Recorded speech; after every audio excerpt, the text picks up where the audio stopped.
You may be seated.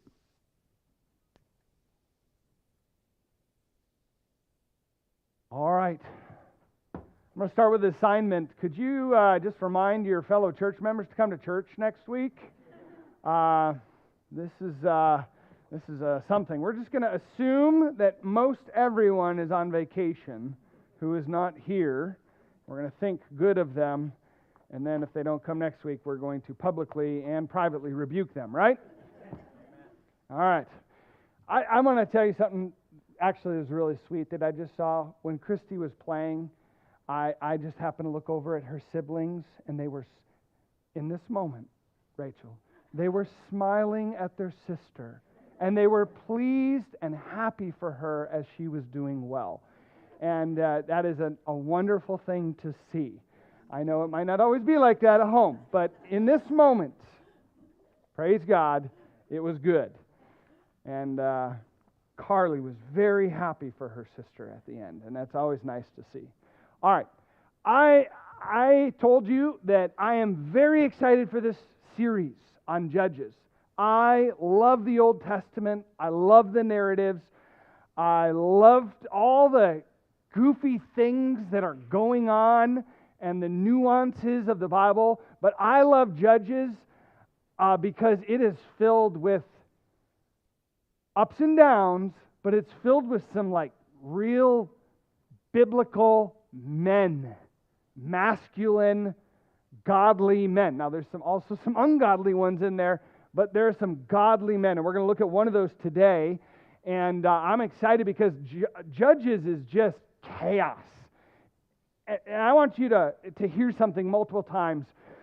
It's kind of hard to put dates on the Judges period. You can put them on just the book, but really Eli and Samuel are also kind of judges, although they're outside of the book of Judges. So generally, Judges covers 430 to 450 years, somewhere in there. Now you think about that. When we're talking about the Bible, that doesn't sound like a lot, but put that in the context of America.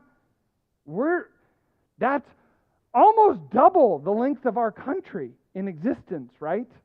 I mean, it's a little bit less. But that is a long time to be without a king or a ruler, kind of this juxtaposition of having at times somebody, a man or even a woman, who's in charge of the nation and leading it, and then times where just nobody's doing right. In fact, the phrase you probably know that is repeated over and over again in the book of Judges is, every man did that which was right in his own eyes.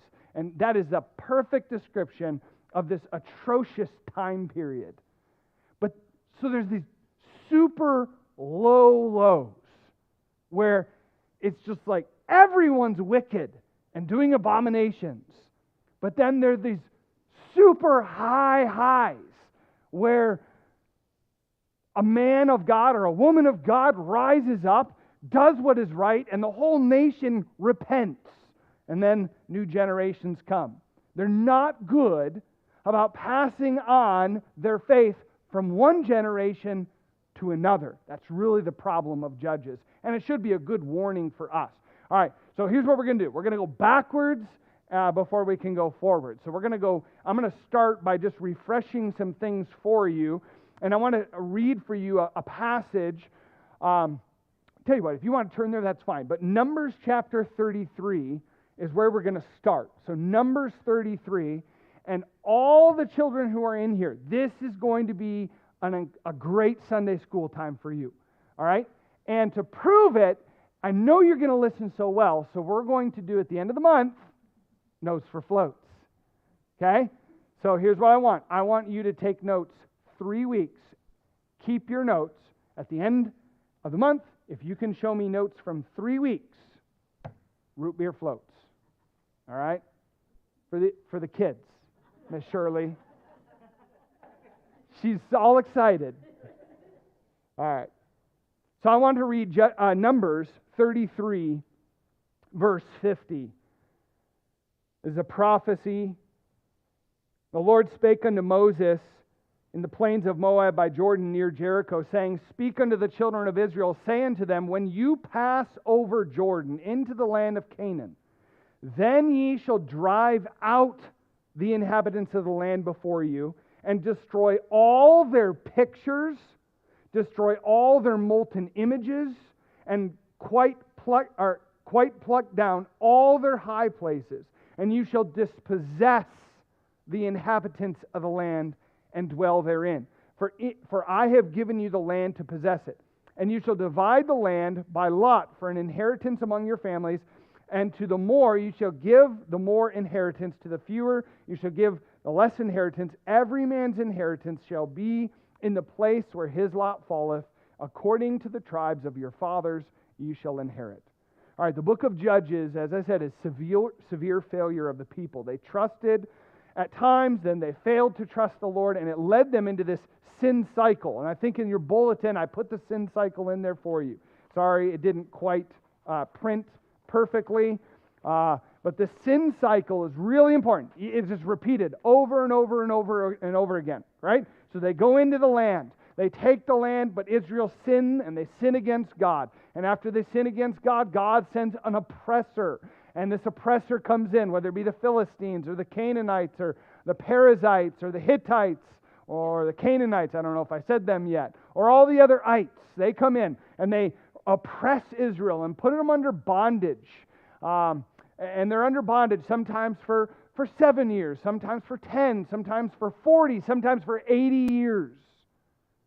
It's like they're slaves again. Maybe not as bad as Egypt, but similar.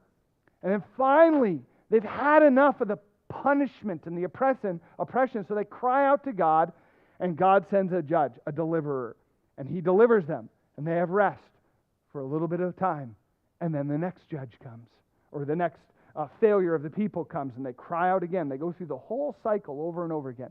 What's interesting is Judges is actually kind of written according to the regional judgments that are going on, or the regional oppressions that are happening. And we're going to highlight that, right? They have a Canaanite oppression. They have a Philistine oppression. And for the most part, each one is just once. And then a new ite moves in. A new Amorite or Hittite or Perizzite moves in and takes over. And they conquer that one. And then a new one moves in there. And they just go through this cycle over and over again. All right, so let's go now to Judges 1. We'll read a little bit, then we're going to go back to Numbers and back to Joshua, come back to Judges. We're going to move around just a little bit. This is really setting the scene for the entire book of Judges. And if I say Joshua in place of Judges or Judges in place of Joshua, just forgive me. They're so close, they're right next to each other, and it's kind of the same area, the same happenings. All right, so just read with me Judges, I almost did it there, Judges 1, verse 1. Now after the death of Joshua, it came to pass that the children of Israel asked the Lord, saying, who shall be first to go up for us against the Canaanites to fight against them? Generally, the Canaanites is just kind of everyone. Sometimes it's a more specific group. Generally, it's everyone. Verse 2. And the Lord said, Judah shall go up. Indeed, I have delivered the land into their hands. Now think about what God just said. I have delivered the land into their hands. They very quickly forget this. Everyone forgets this. The Lord delivered. Now, this is on the back of 7.5 years of battle under Joshua, where they drive a wedge through the middle of the land, and they clear out the southern half, and then they clear out the northern half. And then they go back to the central, they divide the land up and go to their own land. They've already conquered all the major armies. There's just pockets of people, tribes that are left that need to be conquered. No more massive armies. They've all been thoroughly stomped and purged from the area of battle. But there's still people. But God says, I have delivered the land into their hand. Now listen. Judah does it better than anyone. And we're going to see that at the end. Verse 3. So Judah said to Simeon his brother, come up with me to my allotted territory, that we may fight against the Canaanites, and I will likewise go with you to your allotted territory. And Simeon went with him. Then Judah went up, and the Lord delivered the Canaanites and the Perizzites into their hand, and they killed 10,000 men at Bezek. And they found Adoni-Bezek in Bezek and fought against him, and they defeated the Canaanites and the Perizzites. Then Adoni-Bezek fled, and they pursued him and caught him and cut off his thumbs and his big toes. And Adoni-Bezek said, 70 kings with their thumbs and big toes cut off, used to gather scraps under my table, as I have done. Notice what he says, so God has repaid me. Then they brought him to Jerusalem, and there he died. Now the children of Judah fought against Jerusalem and took it. They struck it with the edge of the sword and set the city on fire. And afterwards the children of Judah went down to fight against the Canaanites who dwelt in the mountains in the south and in the lowlands. Then Judah went against the Canaanites who dwelt in Hebron.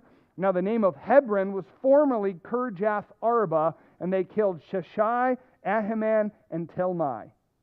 From there they went up against the inhabitants of Debir. The name of Debir was formerly Kirjath Sepher. We'll just stop there now.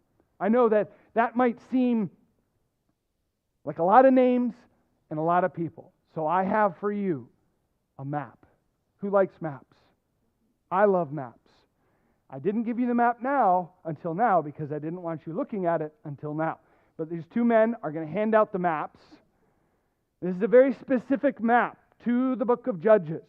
And so as you get this map, go ahead and study it. I'm going to keep talking. You can study it. But it's a good map, and we're going to kind of walk through. I want you to see with your eyes what God is doing. Since we don't have PowerPoint or anything, we're doing it the old-fashioned way.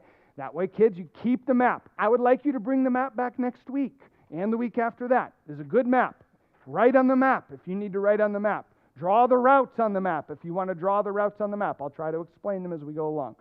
But this map specifically is demonstrating to us where the Israelites had already conquered the armies, yet there were remaining people that needed to be conquered. So as you see the map, on the map, you're going to notice the 12 tribes and the general area that they are allotted. I almost gave you one with all the lines of each area, but then you wouldn't have known where all the ites were, the Canaanites, the Amorites. So just notice, starting at the bottom, we're going to have Simeon at the very bottom. The tribe of Simeon gets the lowest region. And off to their left, you see this infamous area known as Gaza, right? Gaza, Ashkelon. Above them, the Amorites are still there. Next to the Amorites, the Hivites are there. That's also where the, another ite, I'll think of it in a minute, is located there. The Canaanites are located along the coastal region in the Sharon Plain. Canaanites up in the Jezreel Valley, that region that kind of squeezes all the way to the Jordan. Canaanites above there. You've got Makkah and Gezer up above the Sea of Galilee. On the eastern side, you have the Ammonites undernight. You have the Moabites down in the southeast region. So they're kind of surrounded, but there's pockets all through there. So some of these people still need to fight for their land. And the task is really left to each tribe. Judah as a tribe is responsible for clearing out their land. And that shouldn't be too hard. I don't have the numbers on me, but if you go to the book of Numbers, you can see how big each tribe was. Judah was one of the larger ones. They had, I don't remember exactly, 40,000, 60,000 fighting men. So it's not a big deal for them to go clear the land out, or shouldn't be. And so here we have the first battle that's listed. And they go and they ask Simeon to help them. God doesn't say that's wrong. They ask Simeon, they make a deal. I help you, you help me, and we're just going to clear out our land together. And Simeon agrees to it. And so they begin to go to task. Notice Judah, if you look just above Judah, you see Jerusalem. If you want to star Jerusalem or draw a circle around Jerusalem, you can, but just take note, Jerusalem will not be the capital for about 500 years.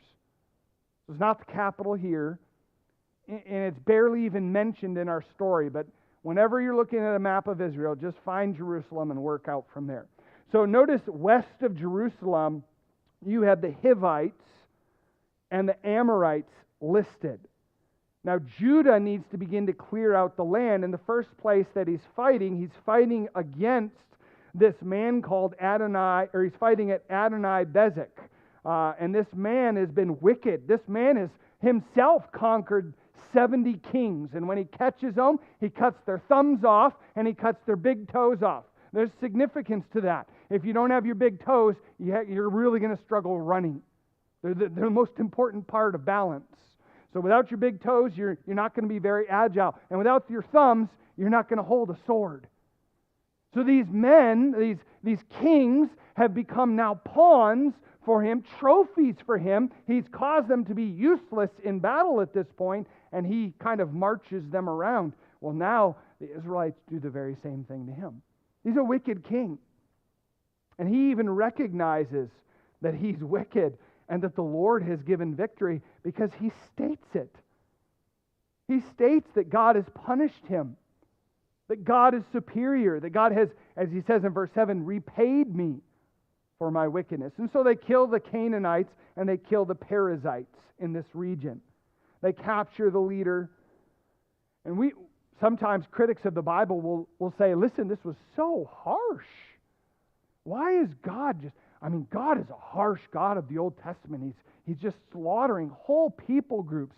God has warned them for years, more than 40 years, that they should change their ways, that they should repent. And some have. We're going to read about one in a moment. They've repented and they've joined Israel. Not joined Israel, let me rephrase it. They've joined Jehovah. But the ones who are still here fighting, they're fighting against Jehovah.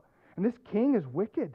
He doesn't worship God. He hates God. He's an idolater. And yet here in this moment, he's had to admit that God is the one true God. Well, he goes to Jerusalem. He dies there. Very little is said about what happens in Jerusalem. But Judah and Simeon go up and collectively attack and burn and purify Jerusalem. Now, I read for you as we began Numbers. And Numbers, was it 34? 33. Numbers 33, God gave very specific directions.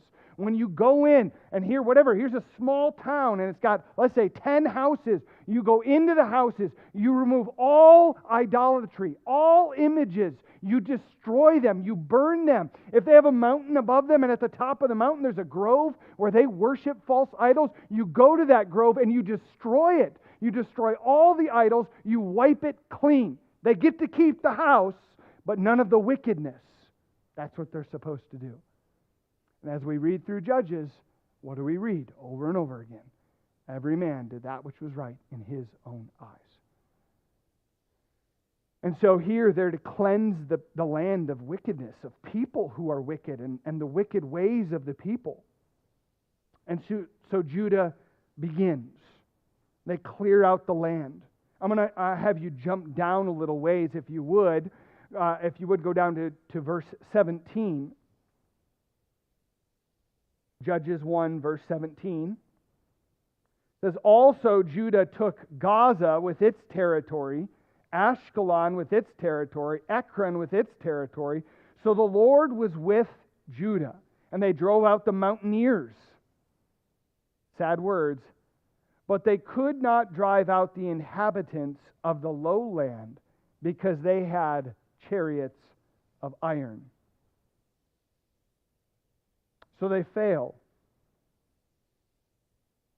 They fail to do what God had called them to do.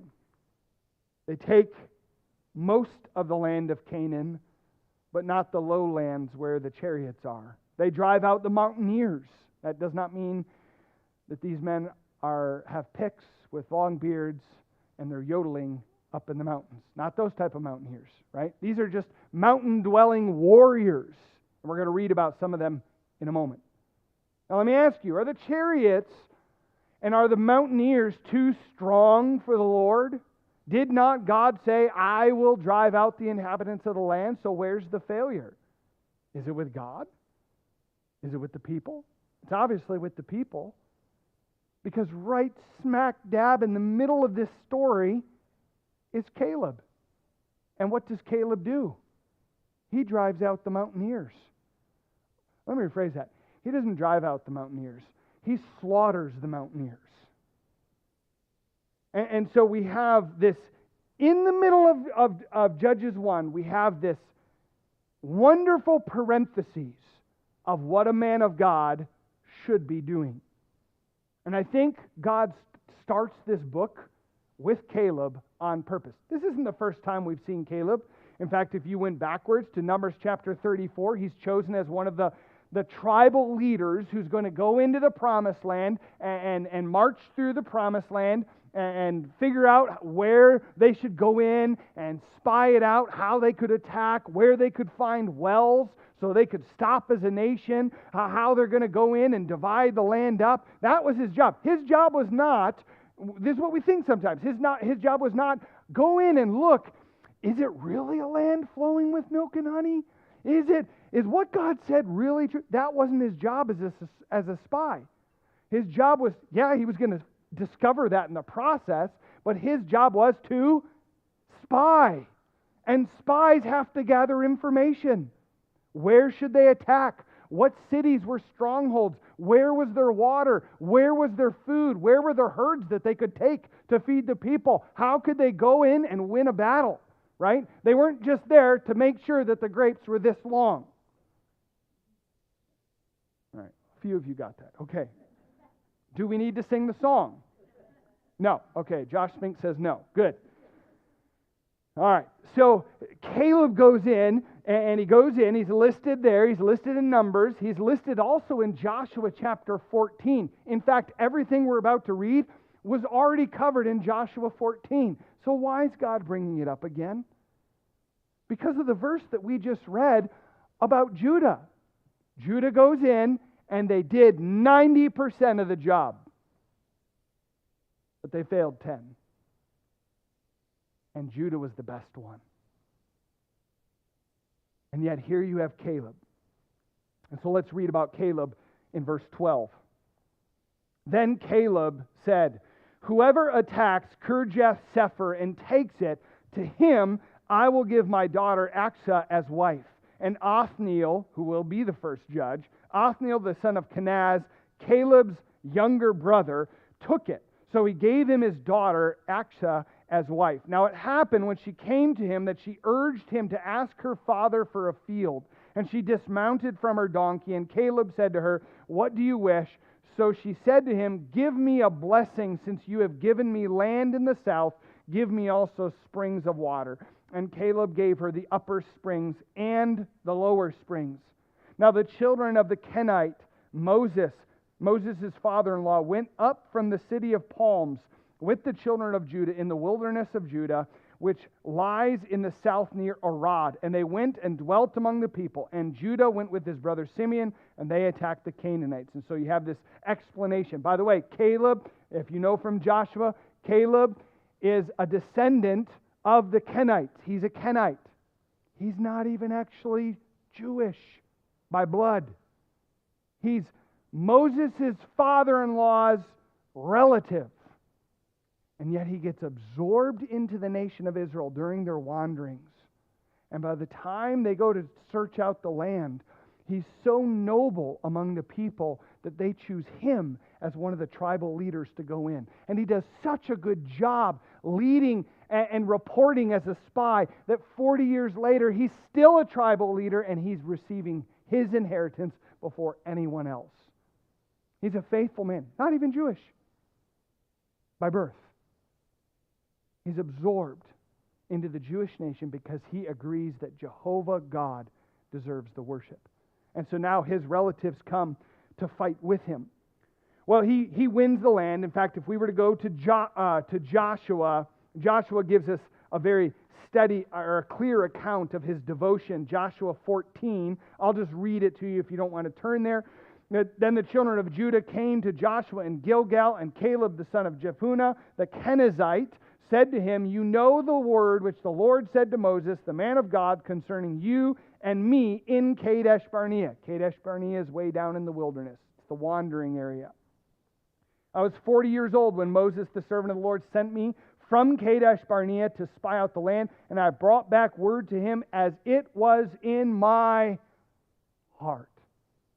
I love that. Caleb worshiped God with his heart. That's why he was a good spy. That's why he was faithful. Everyone else says, oh, our hearts are melting. There's giants in the land. And what does Caleb say? Remember that one hill that had all those giants on it? I want that one. And he does. After he gives his faithful report, he gets the promise from Moses that he'll receive that land. After they enter into the promised land and have 7 years of battle, Caleb now is 80 years old, and Caleb says, I was promised that mountain. I wonder what that would have done with everyone. Now, I'm pretty sure that Caleb had quite the reputation at this time, right? I want to imagine that as Caleb walks around as an 80-year-old man who really hasn't aged too much because God preserved them during their wandering, at this point, at the time of entering in, he would have been 80. At the time of the allotment, he would have been 87. And when he shows up and says, I want that land, everyone's like, yeah, give it to him. Give it to him. I'd like to think that that happened. Now, let's be honest. Caleb's old. He's 87. And so he says, I want someone to go with me. And he must have had a really younger daughter, right? Because he says, I'll give you my daughter as wife. I would have to think she's either a widow or very young. Unmarried would receive the inheritance through Caleb. And so Caleb's brother's son, Caleb's nephew, promises to go, and his name is Othniel. And they go and they spy out the land. Now I want you to see something.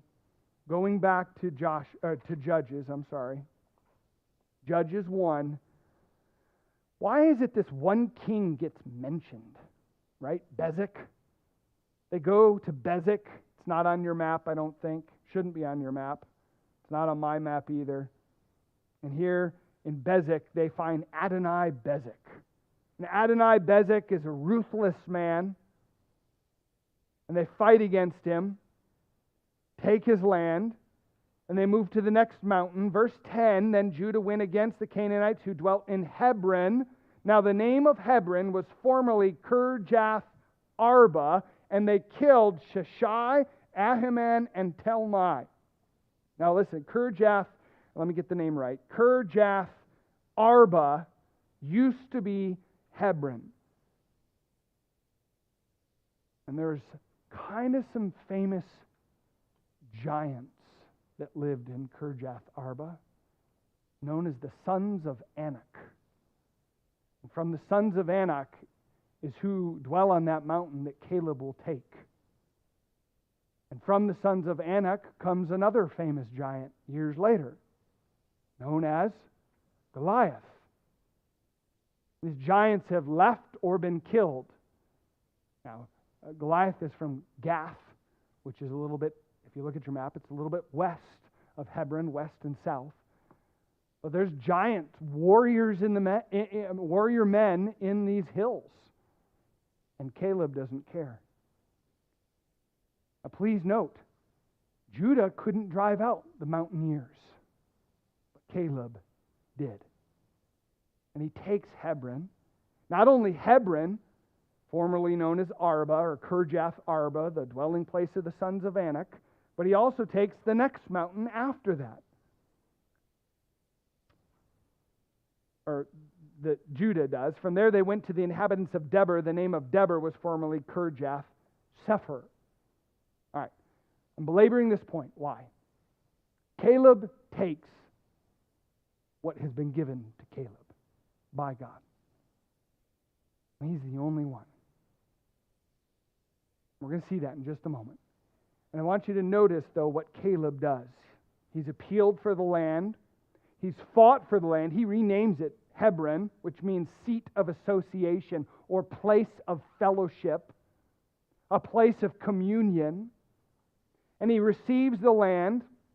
He receives the land of Arba. He's killed the giants, him and Othniel. It was the strongest city of the promised land. This is the region, right? When the 12 spies get back, 10 spies bad, 2 spies good. When they get back and they give a report, what do they say? There are giants. We're like grasshoppers in their sight. We can't do anything about them. And Caleb says, I'll take care of them. You give me that area, I'll take care of them. And he does. 47 years later, he keeps his promise, drives them out. Why? Because Caleb measured the strength of the giants, not against his fellow tribesmen, but against God. And when he compares these sons of Anak, these giants, these warriors, these mountaineers, when he compares them against God, what are they? They're but grasshoppers. They're nothing. Caleb is bold in his faith. Joshua 14 tells us about that. Joshua 15, verse 13, his consecration is full. He knows what it's like to live among pagan people. Or at least his grandfathers did. He knows what it's like to not have the devotion of thousands or millions of believers around him. And he's not going back to that life. He has wholeheartedly committed himself to following Jehovah. And he never lowered his standard. It never wore out. He never gave in or backed off. It didn't matter that 47 years passed. It didn't matter that there were 10 spies speaking against him. He didn't care about the circumstances. It didn't matter that he was 87 years old. He was going to keep the word that he had given to God and that God had given to him. That's commitment. And so he drives out completely the inhabitants of the land, including 3 giant warriors. And Joshua 14, verse 15 says, and the land had rest. I want you to think about that. As we go through that sin cycle, what is it that the people always wanted? They wanted rest. What does Canaan, what do we often call it? The promised land, land of rest. Where had Israel come from? Hundreds of years of bondage and slavery to a land of comfort and rest. And yet when they get here, Judah can't drive people out, and so there is no rest. Simeon can't drive people out, and there is no rest. And yet Caleb trusts the Lord, and what happens? There was rest in the land. Now when it says the land, he means that little region around Hebron. Notice where, did you find Hebron? I never told you how to find Hebron. If you go to Jerusalem and you go slightly southwest, you're going to find Bethlehem, then you're going to find Etam with a question mark. You're going to see Judah, then Beth Zur, the city of Beth Zur, and just below Beth Zur, you're going to see Hebron, Kiriath Arba. So there it is, Hebron, where he lived, the land that he had taken. The land, by the way, still today known as some of the greatest vineyards in all of Israel are right there in Hebron. The land with clusters that are full of grapes. And so he takes this land, drives out the inhabitants, including the 3 giant warriors. In fact, they're listed for us even. They get a name in the Bible. Judges 1, verse 11 names them. And they killed Sheshai, Ahiman, and Talmai. That's the extent of their existence in the Bible. They died. This stands in stark contrast to the rest of Israel. Israel could not drive out the Jebusites. Joshua 15 tells us that. Joshua 17:13 says that it came to pass when the children of Israel were waxen strong that they put the Canaanites to tribute, but did not utterly destroy them or utterly drive them out. And yet Caleb wholly followed the Lord.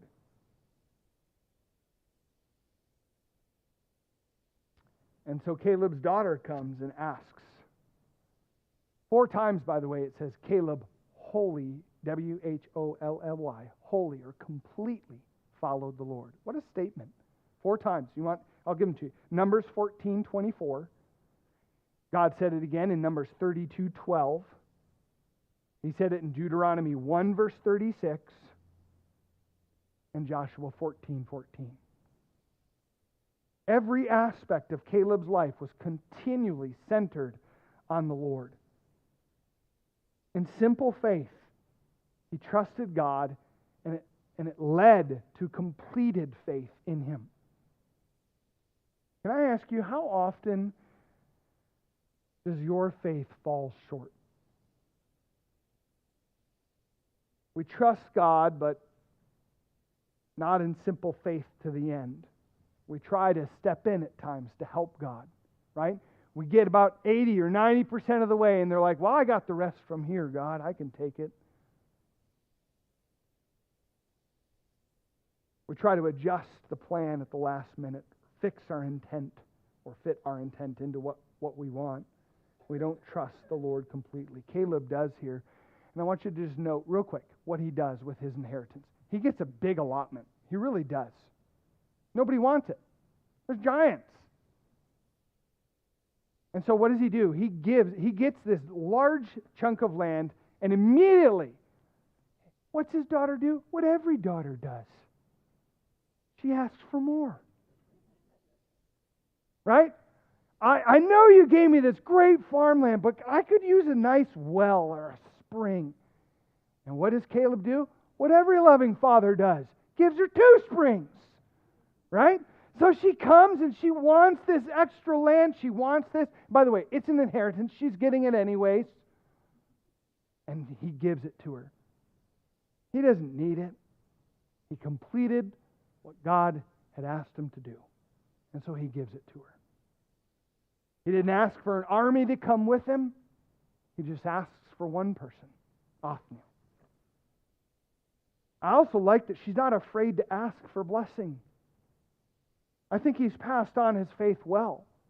Caleb was not afraid to ask God for great things.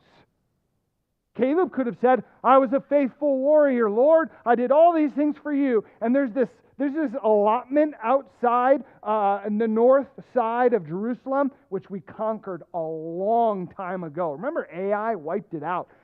There's nobody there. No wicked inhabitants. I'll take that one, right? Retirement. This is my retirement plan. Give me the ease and the comfort and the palm trees and the beach. Well, there's no beach there. But he didn't ask for the area that was already cleared. He asked for the best piece that would require hard work. And he took it. And now his daughter comes in, rides in on her donkey, gets down and says, I would like some blessing too, Father. And he happily gives it to her. He did something else. Joshua 21 verse 10 tells us that he gave away Hebron. I think this is so wonderful. There are going to be 6 cities of refuge. I don't know if we'll talk about these or not. 6 cities where the Levites don't get inheritance. They don't get land. They get a city. And they're to live in that city. And from that city, they're to preach and to teach the commandments of the Lord to everyone around them. And the time comes for the first city, and the first city is going to be in Judah. The lot falls to Judah. And Caleb steps up and says, I'll give them Hebron.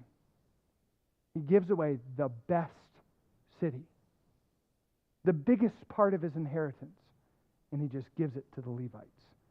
Joshua chapter 21, verse 10 to 12. And what's he do? He takes the suburb. Literally, he moves down the mountain and just takes a little plot of land. The simple faith of Caleb overflowed into other people's life. He desired that other people would wholly follow the Lord, that they would know the Lord. And he wanted to bless them, and so he gives it away.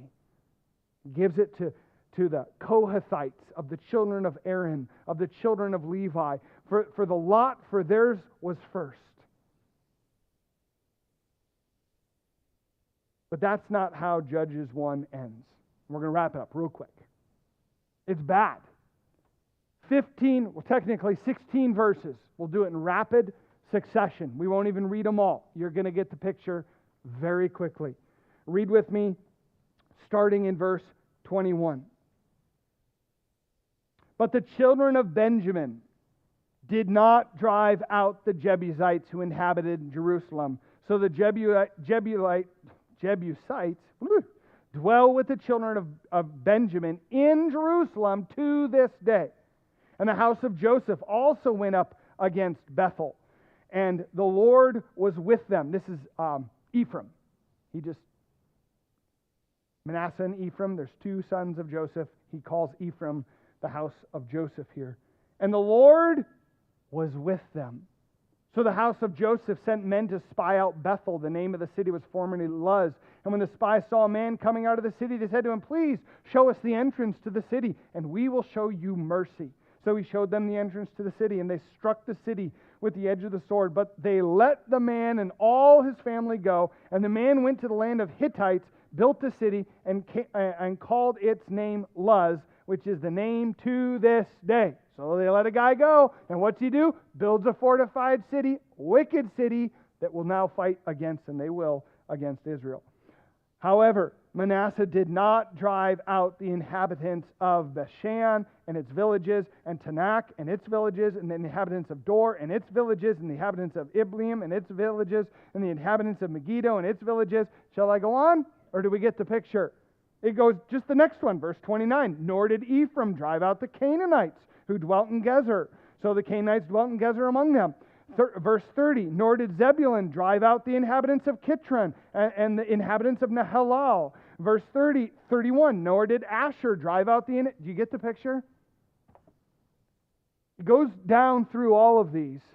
Zebulun failed. Asher failed. Naphtali failed. Dan was a miserable failure, and they're going to come back at the end of Judges and fail epically for the whole nation to see. None of them drive out the inhabitants of the land. And so the stage is now set.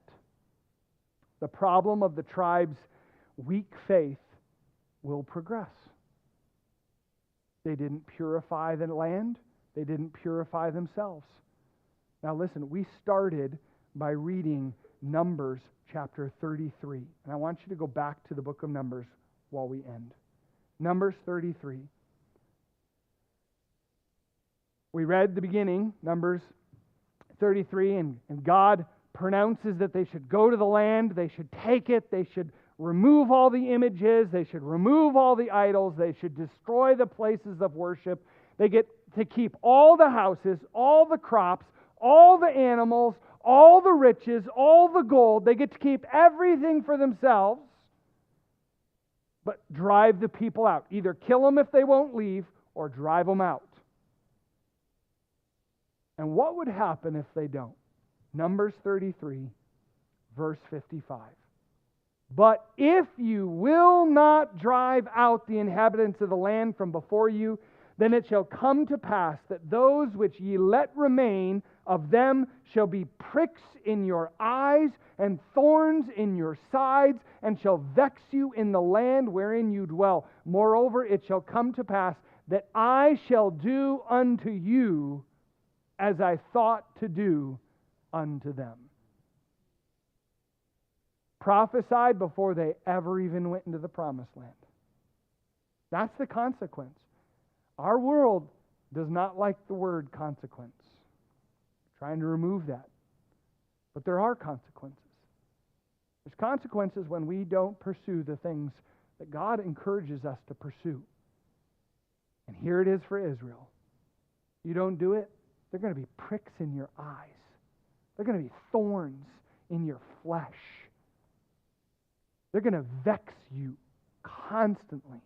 Maybe for like 430 to 450 years. And then if you still won't listen, I'm going to do what I told you I'd do to them. Now listen, 430 to 450 years, that's a long time. Generations come and go, don't they? But they're failing to pass the truth on to the next generation. And for that, there's a great parallel for us. In simple faith, Caleb believed God. He trusted that what God had promised, he would accomplish. And it didn't matter what mountain it was. It didn't matter what people it was. It didn't matter who was guarding it. It didn't matter how long it would take. It didn't matter if it was 47 years in the future. Caleb pursued the inheritance that God gave him, that God had promised him. And in simple faith, Caleb trusted the Lord. He didn't try to come up with his own plan. He didn't try to hurry God. He didn't try to twist things to get what he wanted when he wanted them. He simply accomplished what God had called him to do. His life is the prime example of what a theocracy should look like.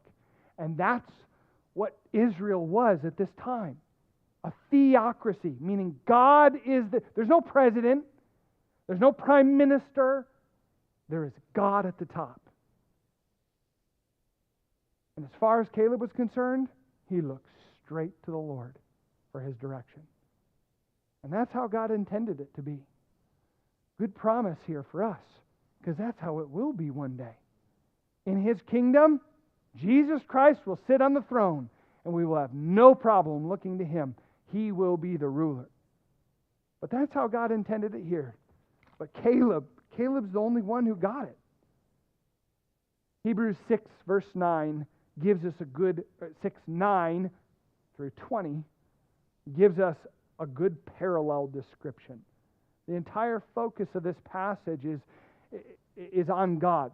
It is the nature of God to pursue or be pursued in faithfulness. And so Caleb's focus is on the character of God and the character of God's promises. And that should be ours. And that's what Hebrews is getting after with its Hall of Faith. Your focus should be on the very character of God. Who cares how turbulent the world is around us? God's still in control.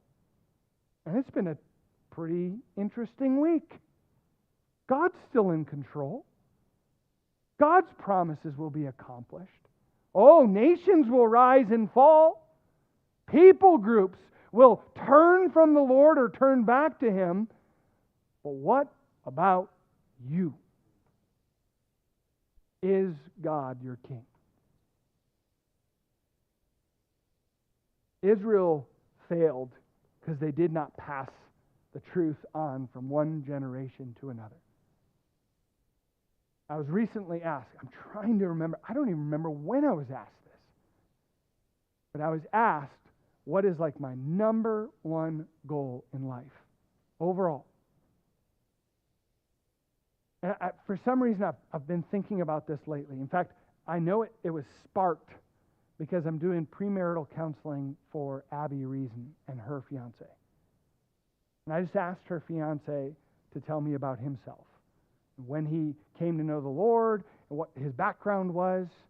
And it was so interesting, and Rod's here, that both Abby and her fiance Reese have grandparents who are first-generation believers, who passed their faith on to their children, who've now passed it on to their children. And I said to Abby and Reese, I said, I'm not sure I've ever counseled a couple before marriage who are third-generation believers who love the Lord. And I said, what are you going to do with it? And that's because my goal is not that my 4 children know the Lord and love the Lord. My goal is that my children's children's children will love the Lord because I've passed it on. That's our goal in life. Caleb got it. How are we sharing with the next generation the truth that is paramount to them, that they wholly follow the Lord with their heart? I hope that's your goal as well. That should be our goal as a church. Let's pray. Heavenly Father, we thank you for your goodness, for your love, for this incredible example of Caleb who loved you and worked diligently to pass the truth on to his daughter, to his generations. I pray that we would do the same. Lord, Caleb had no advanced degrees in Bible, no excellent skills as a businessman. He simply trusted that what you promised would come to pass. He understood your character, your nature, and that changed him. And I pray the same would be true of us. Lord, that by faith we would live victoriously and we would build homes where not just our children, but our children's children will honor and glorify your name. We thank you for this example of Caleb. He stands as a bright, brilliant light in the book of Judges, as one who did it well. And I pray that we would learn from this study, and as a result, our faith would increase. We pray this in Christ's precious name. Amen.